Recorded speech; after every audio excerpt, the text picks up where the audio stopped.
जोहार, जय मूल्यवश। साथियों, राष्ट्रीय मुस्लिम मोर्चा यह बामसेफ का आपसूक संगठन है और बामसेफ 1978 से इस देश में कार्य कर रही है।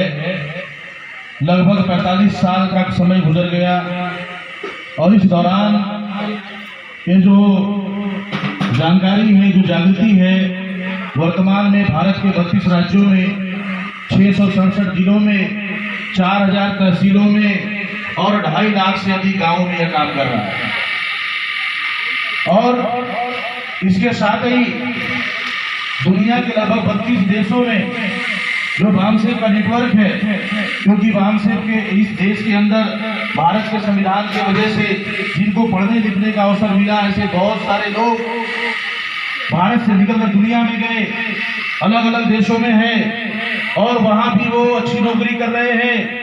तो हम लोगों ने उनको भी संपर्क किया कि आप भारत के हालात से निकलकर यहाँ तो आ गए हो, लेकिन आपके समाज के हालात बहुत बदतर हो रहे हैं और उसके लिए हम लड़ाई लड़ रहे हैं। तो वो लोग बोले आप लड़ाई को आगे बढ़ाइए, हम आपके साथ खड़े हैं और मदद करेंगे। वहां से भी मदद कर रहे हैं।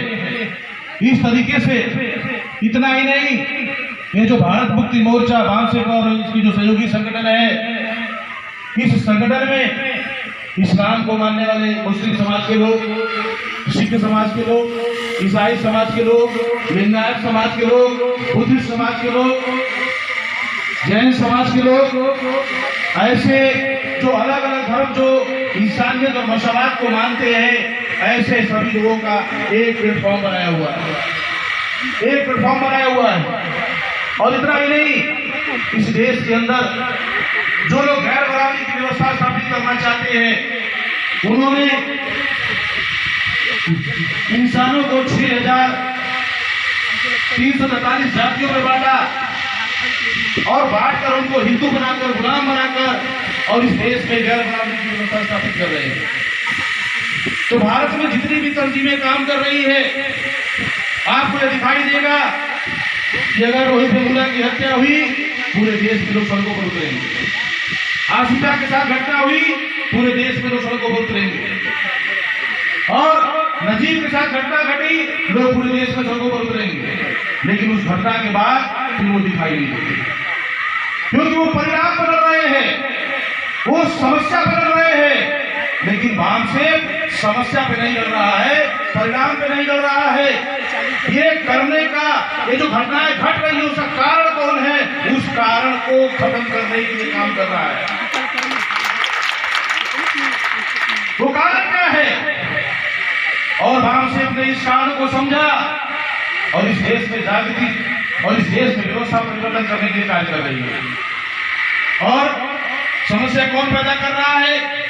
जब अंग्रेज इस देश में थे तो लोगों ने कहा अंग्रेजों ने जंगल जमीन पर कब्जा किया है, अंग्रेज हमारे साथ जुल्म कर रहे हैं, अंग्रेज अन्याय कर रहे हैं, अंग्रेज हिंसा कर रहे हैं और अंग्रेज विदेशी है। और अगर ये इस देश को छोड़कर चले जाते हैं तो हमारे साथ इंसानियत और अमन का व्यवहार होगा, भाईचारे का व्यवहार होगा, बराबरी और हक मिलेगा। तो हमारे लोग उनकी बातों में आ गए और आजादी का आंदोलन चलाया गया। अभी अंग्रेज चले गए, अभी इस देश में अंग्रेज है नहीं। अब समस्या कौन पैदा कर रहा है? भारत की कोई भी तंजीम नहीं बता रही है, भारत की कोई भी पार्टी नहीं बता रही है, विधानसभा लोकसभा में बैठा हुआ कोई भी सांसद और विधायक नहीं बता रहा है। लेकिन बामसेफ बता रही है। क्या बता रही है? कि जिस तरह से अंग्रेज विदेशी थे, वैसे ही इस देश के अंदर ब्राह्मण विदेशी है, भारत का रहने वाला नहीं है। ये बाहर से आए हुए लोग हैं और यह सच्चाई सबूत के आधार पर बता रही है। 21 मई 2009 को डीएनए रिपोर्ट ने सिद्ध किया कि ब्राह्मण इस देश के रहने वाले लोग नहीं है। और भारत के अंदर जितनी भी कौमें हैं, डीएनए के आधार पर सभी भारत के मूल निवासी है। और ये लोग उनको बांटकर धर्म के नाम पर, जाति के नाम पर आपस में लड़ाकर और अपनी गैर बराबरी की व्यवस्था स्थापित कर रहे हैं। और सियासी तौर पर देश में कांग्रेस का राज आता है, या कांग्रेस गठबंधन करा जाता है तो हमारी पिटाई होती है, बीजेपी और बीजेपी गठबंधन करा जाता है तो हमारी पिटाई होती है, क्योंकि इन 3% ब्राह्मणों ने कांग्रेस को भी चला रहे हैं, बीजेपी को भी चला रहे हैं। हमें क्या लगता है, बीजेपी को रोकना होगा तो क्या करना होगा, कांग्रेस को लाना होगा। तो कांग्रेस को लाने के लिए चलो कांग्रेस की ओर। SC ST OBC को हिंदू बनाते हैं, वो हिंदू है नहीं। इस बात को जब मानव बामन श्याम साहब ने मोहन भागवत को चैलेंज किया कि मोहन भागवत सिद्ध करके बताए कि SC ST OBC हिंदू है, तो मोहन भागवत का स्टेटमेंट आया, क्या जवाब दिया, फिर बोला नहीं अभी हम सनातन धर्म को मानने वाले, यानी एक ही चैलेंज में उसकी भाषा बदल गई। तो मैं कहना चाहता हूं साथियों, ये कोई आम ताकत नहीं है। इस देश के अंदर जो गरीब और मजलूम है, जो पीड़ित लोग हैं, उन मजलूमों के अंदर इत्तेहाद कायम करने के लिए पूरे देश में ये सामाजिक तौर पर जो है ये अभियान चलाया जा रहा है। इस देश में हम व्यवस्था परिवर्तन करना चाहते हैं, और व्यवस्था परिवर्तन नहीं, ये हमारी आजादी की लड़ाई है। हम इस मुल्क में आजाद नहीं है, बीजेपी ना आ जाए इसलिए डर कर कांग्रेस की ओर जाते हैं। कुरान में लिखा हुआ है, डर कर लिया गया फैसला सही नहीं होता, सही नहीं होता, तो वो डरा रहे हैं।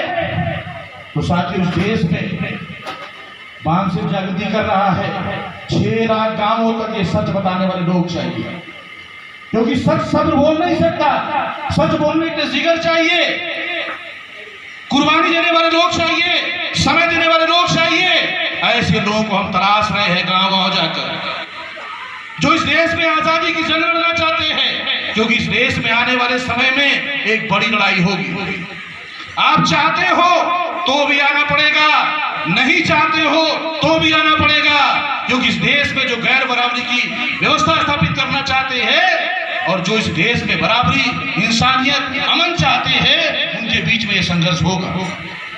तो ये जानकारी देना चाहते हैं हम आपको। इसलिए साथियों, ये जो विषय लगाकर ये कार्यक्रम करना हमारा मकसद